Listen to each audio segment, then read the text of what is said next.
Dragon country చైనాకు ఊహించని shock ఇస్తున్న ఇండియా. దక్షిణ చైనా సముద్రంలో బ్రహ్మోస్ మిసైళ్ల మోహరింపు. భారత్తో ఒప్పందానికి సిద్ధమైన ఫిలిప్పీన్స్, ఇండోనేషియా తన వరకు వస్తే తప్ప నొప్పేంటో తెలియదని నానుడి. చాన్నాలుగా ఆక్రమణకాంక్షతో రగిలిపోతున్న డ్రాగన్ కంట్రీకి కూడా ఆ నొప్పేంటో తెలియటం లేదు. ఇతర దేశాల భూభాగాల కోసం కుట్రలు చేస్తోంది. ముఖ్యంగా హిందూ మహాసముద్రంపై గుత్తాధిపత్యం కోసం బీజింగ్ చేస్తున్న కుట్రలు అన్నీ ఇన్ని కావు. ఆర్థిక సాయం పేరుతో లంకను కీలుబొమ్మగా మార్చుకుంది. ముయిజు అధ్యక్షుడు కాగానే మాలేను తన అడ్డగా చేసుకుంది. ఆ తర్వాత నేపాల్లోనూ అదే కుట్రలు అమలు చేసింది. ఇవన్నీ భారత పొరుగు దేశాలే కావు, మిత్రదేశాలు కూడా. కానీ మాయమాటలు చెప్పి వాటిని తన వైపు తిప్పుకుంది. ఈ విషయంలో ఎవరు నిజమైన మిత్రులో తెలుసుకున్న శ్రీలంక తిరిగి భారత్కు దగ్గరైంది. మాల్దీవుల్లోనూ మార్పొస్తోంది. ఈ మొత్తం వ్యవహారంలో మనం అర్థం చేసుకోవాల్సిందేంటంటే, డ్రాగన్ మన పెరట్లోకి వచ్చి సవాల్ విసిరే ప్రయత్నాలు చేస్తోంది. దీనిని అర్థం చేసుకున్న ఇండియా ముల్లును ముల్లుతోనే తీయాలనే సూత్రాన్ని ఫాలో అవ్వాలని డిసైడ్ అయింది. అంటే హిందూ మహాసముద్రంలో డర్టీ డ్రాగన్ దూకుడుకు దక్షిణ చైనా సముద్రంలో చెక్ పెట్టడం అన్నమాట. అందుకోసం మోడీ సర్కార్ ఏం చేసిందో తెలుసా? దక్షిణ చైనా సముద్రంలో డ్రాగన్ ను నిలువునా వణికించే విజువల్స్ ఇవే. నిత్యం ఫిలిప్పీన్స్ పై రెచ్చిపోయి దాడులు చేస్తున్న వేళ ఆ దేశానికి భారత్ అండగా నిలిచింది. మన బ్రహ్మాస్త్రం బ్రహ్మోస్ సూపర్ సోనియక్ క్రూజ్ క్షిపణులను ఫిలిప్పీన్స్ కు అప్పగించింది. భారత్, రష్యా సంయుక్తంగా అభివృద్ధి చేసిన ఈ సూపర్ సోనిక్ మిసైళ్లను ఫిలిప్పీన్స్ మెరైన్ కార్పొరేషన్ కు అప్పగించింది. బ్రహ్మోస్ క్షిపణుల కోసం భారత్, ఫిలిప్పీన్స్ మధ్య 2022 జనవరిలోనే $375 మిలియన్ ఒప్పందం కుదిరింది. ఈ ఒప్పందంలో భాగంగా 3 ఎక్స్పోర్ట్ వేరియంట్ల బ్రహ్మోస్ మిసైల్ వెపన్ సిస్టమ్స్ ను మనీలాకు అందజేశారు. ఒక్కో సిస్టంలో 2 మిసైల్ లాంచర్లతో పాటు ఒక రాడర్, ఒక కమాండ్ కంట్రోల్ సెంటర్ ఉంటాయి. ఈ మిసైల్ లాంచర్ల నుంచి కేవలం 10 సెకండ్ల వ్యవధిలో 2 మిసైళ్లను ప్రయోగించొచ్చు. అయితే ఇదంతా 2024 ఏప్రిల్లో జరిగిన సంగతే. ఇప్పుడు ఫిలిప్పీన్స్ భారత్ నుంచి మరిన్ని బ్రహ్మోస్ మిసైళ్లను కొనుగోలు చేయాలని భావిస్తోంది.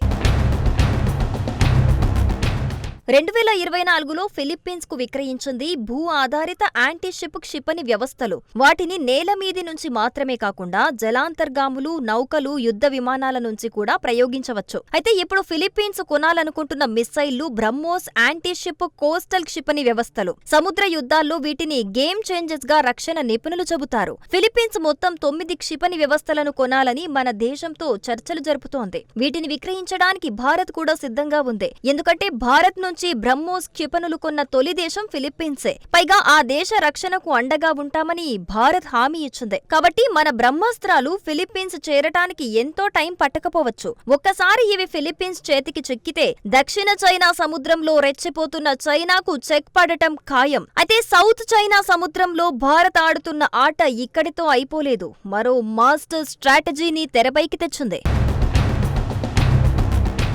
దక్షిణ చైనా సముద్రంలో చైనాతో బాధింపబడుతున్న దేశం ఫిలిప్పీన్స్ ఒక్కటే కాదు, ఆ దేశాల లిస్ట్ చాంతాడంత ఉంటుంది. అలాంటి వాటిలో ఇండోనేషియా ఒకటి. వాస్తవానికి గతేడాది ఇండోనేషియాలో అధికార మార్పు జరిగిన తర్వాత ఆ దేశానికి చైనాతో బంధం బలపడింది. ఇండోనేషియా కొత్త అధ్యక్షుడు ప్రభువో సుబియాంటో అధికారం చేపట్టిన వెంటనే తన మొదటి విదేశీ పర్యటనలో భాగంగా చైనాకే వెళ్లారు. ఆ పర్యటనలో ఇరు దేశాల మధ్య ఏకంగా $10 బిలియన్ విలువైన ఒప్పందాలు కూడా జరిగాయి. ఇండో పసిఫిక్ ప్రాంతంలో ఉన్న ఇండోనేషియా వ్యూహాత్మక దృక్కోణంలో చూస్తే భారత్, చైనా రెండింటికి చాలా ముఖ్యమైంది. అందుకే చైనా 2024లో అధికార మార్పు జరిగినప్పటి నుంచి ఇండోనేషియాను పెట్టుబడుల పేరుతో తన ఆధీనంలోకి తీసుకోవటానికి యత్నించింది. ఇండోనేషియా అధ్యక్షుడిగా ఎన్నికైన ప్రభువోను అభినందించిన మొట్టమొదటి వ్యక్తి చైనా అధ్యక్షుడు జీ జిన్పింగే. కానీ ఒక్కసారి డ్రాగన్ గుప్పిట్లోకి వెళితే ఏం జరుగుతుందో ఊహించిన ఇండోనేషియా అధ్యక్షుడు తిరిగి భారత్ చెంతకు వచ్చారు. ఫిలిప్పీన్స్ కు ఇచ్చినట్టే తమ రక్షణకు బ్రహ్మోస్ క్షిపణులు ఇవ్వాలని ప్రతిపాదించారు.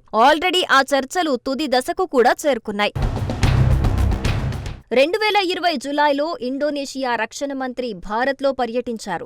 అప్పుడే మన బ్రహ్మోస్ క్షిపణుల కోసం రాజ్నాథ్ సింగ్ ముందు ప్రతిపాదన పెట్టారు. మొత్తం $450 మిలియన్ మేర భారత్తో ఒప్పందం చేసుకోవటానికి ఇండోనేషియా సిద్ధమైంది.